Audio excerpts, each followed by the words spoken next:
Howdy folks, I'm Kel Kellogg and this is Catch America. If you love fishing, do me a favor, take a second, hit that subscribe button, hit that bell notification, and you'll always know when I'm here on the Catch America YouTube channel, bringing you the best of the West Coast fishing scene. This week, I traveled up to Truckee, California to fish the Little Truckee River with my buddy and master guide, Matt Herron. The Little Truckee is a tailwater fishery. The water flows out of Stampede Reservoir. A few miles down the line, it flows into Boca Reservoir. The flows are always cold, the flows are controlled, and there are some very large rainbows and browns in the river. That's the good news. The bad news is we're fishing in the latter half of summer, the dog days of summer, and the river is heavily pressured. The fish have seen everything, they've got all the food they want to eat, and that makes for some very difficult to hook trout. Coming up, you're going to see how Matt changes his approach, adapts to the conditions, and ultimately catches some very nice rainbows. And stay tuned because at the end of the video, have a chance to sit down with Matt and he breaks down what is going to happen on the Truckee. He walks you through how to catch fish in the dog days, and then he segues into the fall season when the bite is going to be much faster, much more furious, and there are going to be some really large trophy trout up for grabs. Hang on, stay tuned. You are in for some great fishing action, and you are going to get an education on how to hook hard to catch trout. How's it going, guys? Great to see everybody. We're going to kind of talk about some summer techniques today and see if we can find a few fish in this cold water over here. What time is it? What's the situation here? It's the afternoon in July, so we're fishing pretty cold water over here. One of the things we're going to be keeping an eye out for are PMDs, which are our summer pale morning duns. They're a type of mayfly. We're also looking for our green drakes, which are the biggest mayfly we have out here. This time of year, they're starting to dwindle a little bit. We're not seeing a ton of them. There goes PMD right past us. That's a good sign. Yep, there you go. And the other thing, too, we have going on is it's pretty breezy. So we start thinking terrestrials, insects that live on land that could end up in the water, exclusively ants, beetles, and grasshoppers. So we're going to try a little bit of everything today. We'll see what happens and see if we can get a fish on a dry fly. Exciting. Awesome, man. All right. The reason this water's cold, Boca Reservoir is below us and Stampede Reservoir is right above us, and the Little Truckee, it's flowing between those two reservoirs. So water's nice and cool. The level was pretty high, Matt was telling me, but now it's dropped into shape about 2 weeks ago. And fingers crossed, the fishing has been pretty good. See him here? Show us your fly, Matt. I'm sorry. Yeah. So he's got this is always exciting. He's got a grasshopper imitation on. Yeah. So just a little grasshopper, you know, nothing too fancy there. There's a lot of different ones that I like to fish, but this one's on the small side just because small water, a little smaller hopper, but we also throw the big ones, which we'll probably get into a little bit later. This is just a beautiful spot. There's a tongue of deep water over there by that vertical bank, and hopefully there's a nice trout laying in there that wants a hopper for lunch.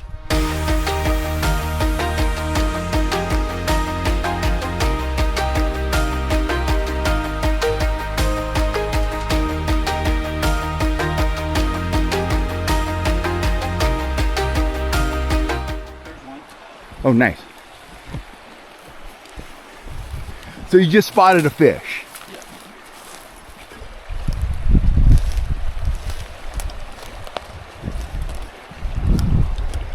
Oh, he looked at it.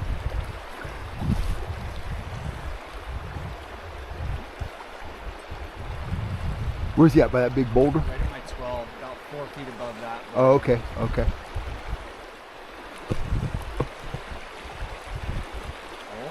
Oh, I saw that. He's chowing on this. Give him a couple more drifts. Really nice fish. Yeah, he looked big. He does not want a grasshopper. No way to spook. The last time I saw him move, he didn't move like he was scared. He just moved like he was moving over. Exactly. Yeah. He followed the flag. And then I lost him. I mean, I'm sure he's still in there. Just don't want to start flailing the water until there he is. I was going to say, out closer to us, the bottom gets darker. It's harder to see. we'd like to get him on a dry. Uh-huh. Doesn't want a grasshopper, and he's not feeding on the surface consistently. I'm gonna throw a green drake at him. It's a big chunk of meat that might get him to come to the surface, even though he's not really feeding on top. And then if that doesn't work, we'll go with plan C. Perfect. This is fascinating, guys. Just watching Matt go through the progression. He moved around till he spotted this fish, gave him the big hopper. Now he's going to give him another type of large dry. If that doesn't work, he's going to go subsurface and try to match the nymphs that fish is feeding on. Just stay right under the surface. Okay. There we go. Okay. Oh, this is exciting. It's fun.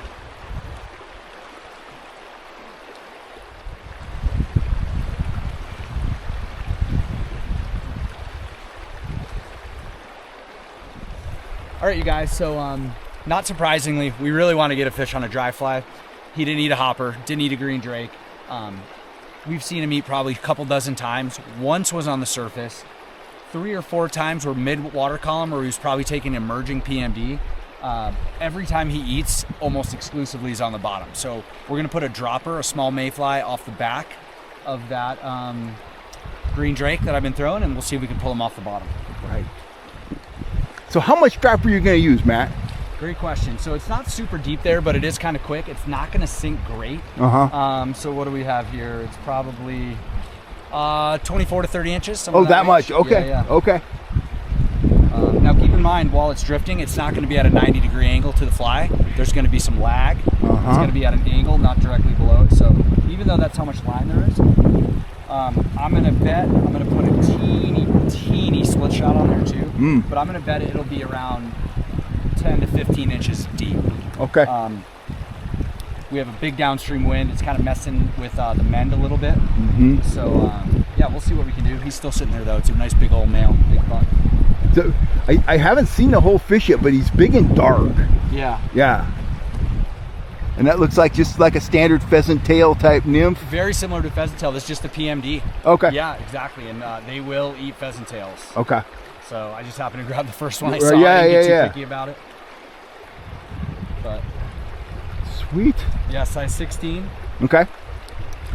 We'll give him a few options if he doesn't like this one, but this is a nice fish to take our time on. Really try to work him, figure out exactly what he's doing. Yeah, and I'll say that dropper, now that I look at it closer, is about 24 inches. It's not okay. Big. Go all the way to the bottom of this junk show here.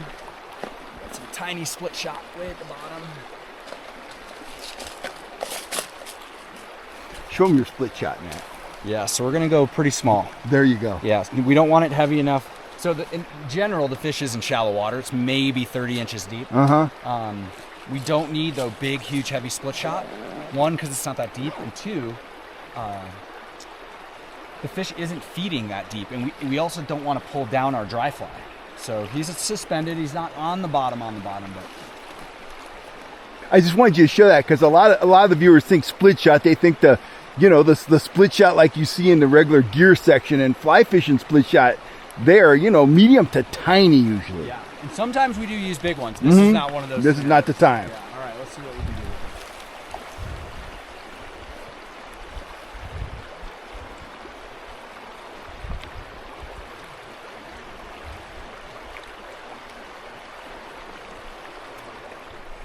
This is really one of the aspects that makes fly fishing really fun. It's in this situation, it's not run and gun. This is highly pressured water. Matt's identified a single fish, and now it's a chess game. It's him against the fish, trying to get that fish to go. It's a big, educated fish, so hooking him is a good achievement. Oh, I saw that. Yeah, he just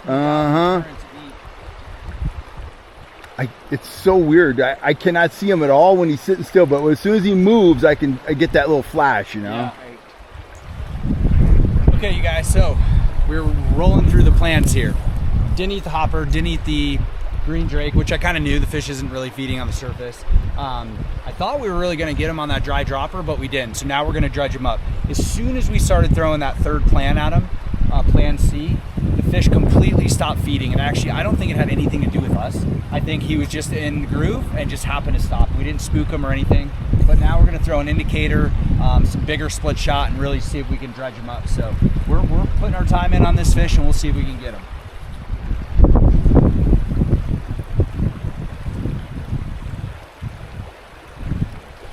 There you go. Atta boy.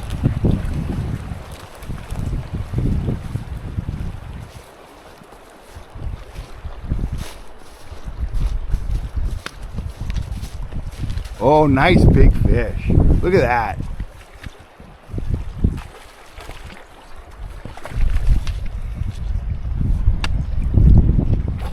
Oh, he is just stunning, man. He is beautiful.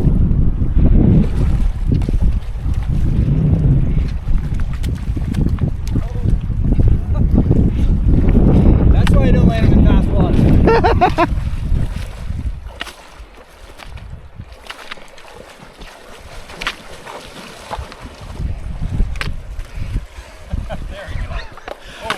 Nice, nice.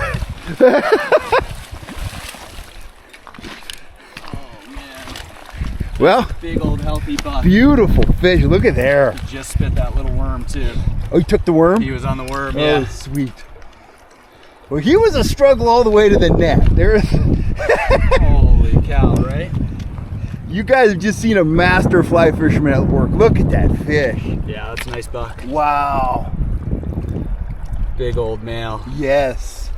Just absolutely perfect condition. I could not see him when he was still, but when he'd move, I could see that side flash. Yeah, He's right? just phenomenal. Man, super cool. Nice job. Great fish. Good deal. Man, he is like perfect. Yes, he is. Nice. Okay, well. There he goes. He's trying. Oh, go between the legs. Yeah. Oh, there he goes. Oh, sweet. He's going right back upstream. Oh, now he's over there. Excellent, Matt. That was great, man. Cool. Gotta make you feel good when you work on a fish like that and then ultimately get them. I know, right? Yeah, that is cool. Like Matt was saying, it almost appeared, I mean, I couldn't see him when he was standing still, but it looked like the fish would kind of move out of there, but then he would come back, and Matt was pretty confident we didn't scare him, and clearly we didn't. So that was phenomenal. That was an achievement.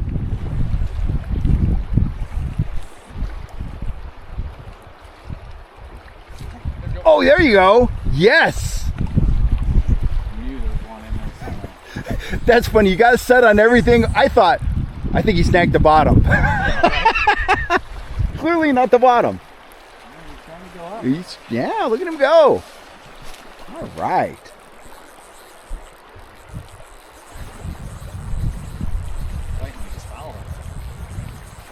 Uh-huh.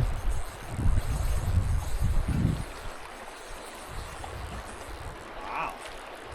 He's gonna get tired here at some point. Yeah, I bet he is. We got him in the fin or something. Yeah. When I lifted, he was shaking his head, and he might have spit it. Uh-huh. And just flipped him on.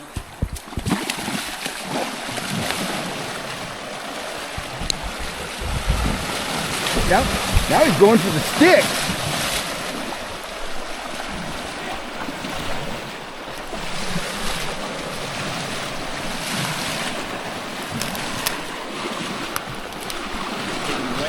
Oh, he just came out. Oh, did he come off? Yeah, I felt it stick in the wood after it came out.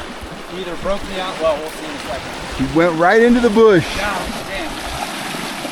damn. So I'm gonna say we're 3/4 of a mile from the lake. Does that fish live in the river, or does he spend time down in Boca, the one where you landed? So our Trout Unlimited chapter and Department of Fish and Wildlife did a telemetry study years ago. Okay. Trying to figure that out.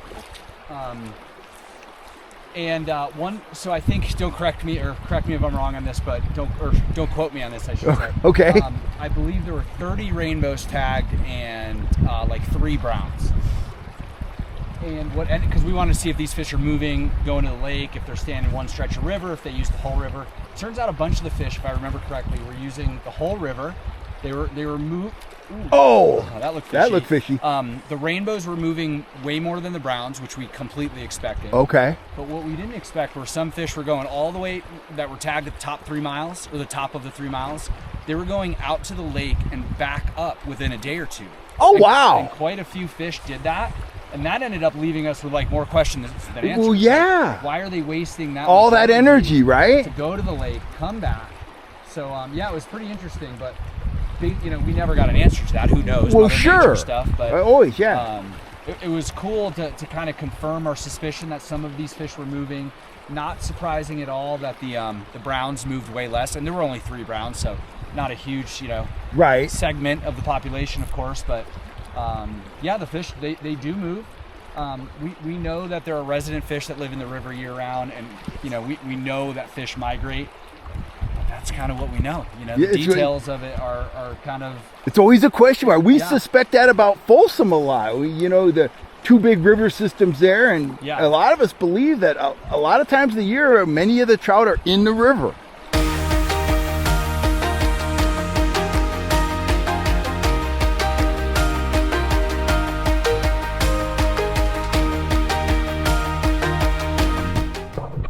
Oh, right there. Right off the tip of your rod. Oh, jeez. Yeah. I think I see it too. That was a good sized fish.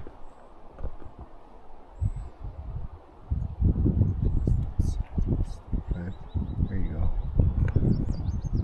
Man. Come on now.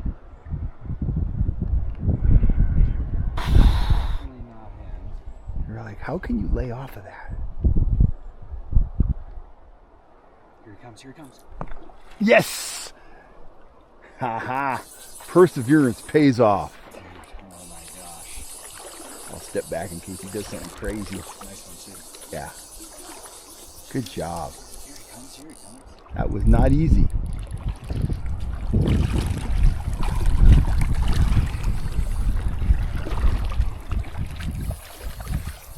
Wow, just another beautiful fish.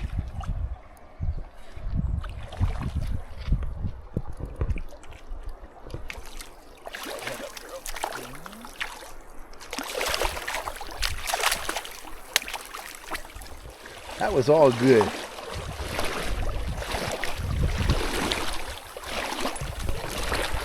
That one wanted to be on video. It came and gave a little show for the camera. Here she comes. Yeah.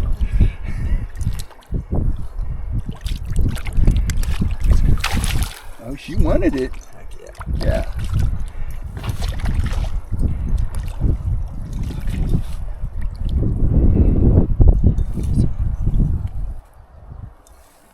I think it's right. Yeah, right in the corner there. Oh, there it is. Yeah. Oh. Look how freaking tiny that thing is. Tiny little fly. Look at that. They're so small. Yep. Love it. Uh-huh. Nice fish.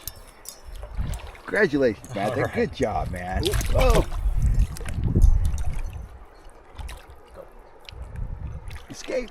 There you are. She's like, what the hell just happened? Oh, wow. Sweet. Yes. All right. Very good. All right, there we go. So tell us what happened right there. I mean, we saw those fish rising. There really are not many bugs around. We saw those fish rising. We're kind of in between the afternoon and the evening hatch, I would say, and super picky, insanely slow water. So we are fishing long, really, really light tippet, long leaders, really light tippet. I downsized the fly. Excuse my French, but I always talk about tiny black shit. Yeah. If it's harder for you to see, it's harder for the fish to see, but they usually eat it more. We threw a bunch of size 16 PMDs at them. Got a couple refusals. There's just so few fish rising. And so I went super small, kind of threw them a curveball, way smaller than the naturals that they're feeding on. And it worked and got that fish to eat. Nice female, came up, sipped it really slow. We kind of hit a quick moment there with not much wind. Not much wind. And we saw her coming. I was like, here she comes, here she comes. And she just barely sipped it. And that's as good as it gets. Yeah, absolutely. And I can't do it justice on the camera. You guys should see the fish that are in this run, fish below us that were kind of walking around or swimming around where we were making still. Some very impressive rainbows right here and very difficult to hook. Yeah, so as far as what's going on, it's mid-July in the Truckee area. We got a few different rivers that we generally fish. Not much is probably going to change in the next month and a half or so. We are going to continue to see caddis hatches, yellow Sally hatches, PMDs. The green drakes are just starting to slow down right now. But the main game in town as far as bugs go is going to be those size 16 caddis, those size 16 PMDs. Another thing specifically on the Truckee River is going to be our crayfish. That crayfish bite is going to continue into the fall. Summer and fall is when we get a ton of those big fish on crayfish. Maybe not a ton of big fish, but if you're going to run into some nice adults, there's a good chance they're going to eat those crayfish patterns. The other thing that we're going to consistently see are some stonefly patterns, stoneflies. The patterns would be yellow sallies, some golden stoneflies. Probably in the next month, sometimes by early August, we start to see our nocturnal stone. They're kind of maybe a size 12. They're not super huge. They're not tiny. The yellow sallies are like a 16. The golden stoneflies can be like an 8. But that is kind of our summer food source for most of the Truckee, North Lake Tahoe area. When that is going to start to change could be late August, usually early to mid-September. All of a sudden the days get shorter, the nights are going to get colder, and those water temps are going to start to drop. That's when we're going to transition out of our summer kind of insects, our summer food sources, into the fall ones, which the big one that I get excited about is our Baetis, our blue-winged olive, but there's other stuff too. But yeah, the summer outlook, we're just kind of on cruise control bug-wise. One thing we are going to really start keeping a close watch on is water temperatures, specifically on the Truckee. Anything in that high 60s, river shuts down, give those fish a break, go golfing, go do something else. Maybe go hit some of the local lakes around here, which is a great, quote unquote backup plan. So anyway, that's kind of what we're looking forward to over the next month and a half, 2 months till we get to fall and those water temperatures start to drop.